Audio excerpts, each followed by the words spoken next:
আসসালামু আলাইকুম। আজকে আলু গাছের বয়স 50 দিন। আর দেখতেছি আলু ভিতরে ঠিক কিরকম অবস্থা আছে একটু দেখার জন্য আমরা প্রথমে লতাটা টান দিয়ে উঠাতে চাচ্ছি, দেখি আলু আসছে কিনা। আলু আসছে, জাত হচ্ছে ডায়মন্ড আলু। তা আলু এখনও খুব ভালো একটা সাইজ হয় নাই।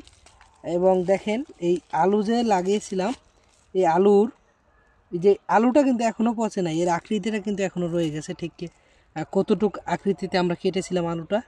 তো এই একটা আলু হালকা পরিপক্ক, এটা রেখে দিব আর বাকিগুলো লাগিয়ে দিব। তো লাগানোর আগে আমরা একটু লক্ষ্য করতে চাই যে আরও কিছু আলু ভিতরে রয়ে গেছে কিনা।